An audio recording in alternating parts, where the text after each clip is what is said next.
തൃശൂരിലെ എംപിയും കേന്ദ്രമന്ത്രിയുമായ സുരേഷ് ഗോപി തന്റെ രാജ്യസഭാ ശമ്പളത്തെയും പൊതുജന സേവനത്തെയും കുറിച്ചുള്ള തന്റെ പ്രസ്താവനയിലൂടെ വീണ്ടും വാർത്തകളിൽ നിറയുകയാണ്. തന്റെ ശമ്പളം ഒരിക്കലും താൻ തൊട്ടിട്ടില്ലെന്നും അത് മുഴുവനും ജനങ്ങളുടെ കഞ്ഞിപ്പാത്രത്തിൽ എത്തിയിട്ടുണ്ടെന്നുമായിരുന്നു അദ്ദേഹത്തിന്റെ പ്രതികരണം. വേലായുധൻ ചേട്ടന് വീട് ലഭിച്ചതുമായി ബന്ധപ്പെട്ട് നിലനിന്നിരുന്ന രാഷ്ട്രീയ വിവാദങ്ങളെ കുറിച്ചുള്ള ചോദ്യങ്ങൾക്കുള്ള മറുപടിയിലാണ് അദ്ദേഹം ഈ പരാമർശം നടത്തിയത്. സുരേഷ് ഗോപിയുടെ പ്രസ്താവനകൾ വീണ്ടും വലിയ രാഷ്ട്രീയ ചർച്ചയായി മാറിയിട്ടുണ്ട്. രാജ്യസഭാ ശമ്പളം ഒരിക്കലും താൻ കൈവച്ചിട്ടില്ലെന്നും അത് മുഴുവൻ ജനങ്ങളുടെ കഞ്ഞിപ്പാത്രത്തിലേക്ക് പോയി എന്ന അദ്ദേഹത്തിന്റെ പരാമർശം വലിയ പൊങ്കാലയായിട്ടുണ്ട്. എന്നാൽ ഈ വാക്കുകൾക്ക് പിന്നിൽ യാഥാർത്ഥ്യമോ സർവ്വസാധാരണക്കാരുടെ ജീവിതത്തിലെ ബുദ്ധിമുട്ടുകളോട് സഹാനുഭൂതിയോ ഒന്നുമില്ലെന്നാണ് വിമർശകർ ചൂണ്ടിക്കാട്ടുന്ന മറ്റൊരു കാര്യം. വീട് നന്നാക്കാൻ അപേക്ഷിച്ച വയോധികനായ വേലായുധൻ ചേട്ടനെതിരെ അത് എന്റെ ജോലിയല്ല എന്ന് പറഞ്ഞ് കൈയൊഴിഞ്ഞത് സുരേഷ് ഗോപിയായിരുന്നു. പിന്നാലെ CPM ഇടപെട്ട് വീട് നിർമ്മാണത്തിനായി തീരുമാനിച്ചതോടെ ഇത് BJPക്കും സുരേഷ് ഗോപിക്കും വലിയ രാഷ്ട്രീയ തിരിച്ചടിയായി. തന്റെ ശമ്പളം ജനങ്ങൾക്ക് വേണ്ടി ചെലവിടുന്നുവെന്ന പ്രസ്താവന വേലായുധൻ ചേട്ടന് വീടിനായി വേണ്ടിയിരുന്ന സഹായം പോലും നൽകാൻ കഴിയാതെ പോയ ഒരു നേതാവിന്റെ പൊള്ളയായ മറുപടി മാത്രമാണെന്നാണ് വിമർശനം.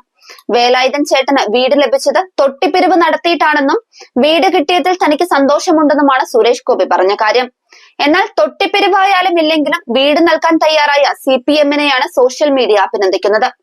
സ്വയം ഞാൻ കടപ്പെട്ടിരിക്കുന്നത് പ്രജകളോട് മാത്രമെന്ന വലിയ രാജകീയ ഫ്യൂഡൽ ഭാഷയിലാണ് സുരേഷ് ഗോപിയുടെ അടുത്ത പ്രസംഗം. ജനങ്ങളെ സേവിക്കേണ്ട ജനപ്രതിനിധി താനൊരു ഭരണാധികാരിയാണ് എന്ന ഭാവത്തിൽ സംസാരിക്കുന്നത് അദ്ദേഹത്തിന്റെ യഥാർത്ഥ രാഷ്ട്രീയ മനസ്സ് തുറന്നു കാട്ടുന്നതാണെന്നാണ് പ്രതിപക്ഷം ആരോപിക്കുന്ന കാര്യം.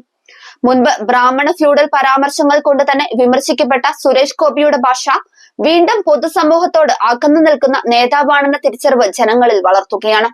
തൃശൂരിലെ വോട്ട് ചോരി വിവാദത്തിലും ഗോപിയുടെ പ്രതികരണങ്ങൾ ഉത്തരവാദിത്തമില്ലാത്തതായിരുന്നു.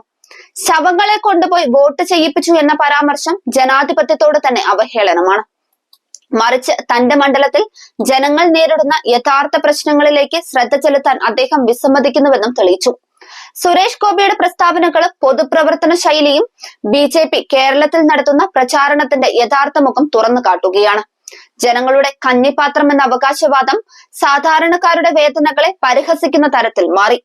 ജനങ്ങളുടെ വീട്, ജീവിതോപാധി, ആരോഗ്യ സൗകര്യങ്ങൾ ഇവയെല്ലാം അവഗണിച്ചുകൊണ്ട് സിനിമാ ഡയലോഗുകളിലും രാഷ്ട്രീയ ഷോപ്പിംഗിലുമാണ് മന്ത്രി മുഴുകിയിരിക്കുന്നതെന്നാണ് വിമർശകർ ചൂണ്ടിക്കാട്ടുന്ന മറ്റൊരു കാര്യം.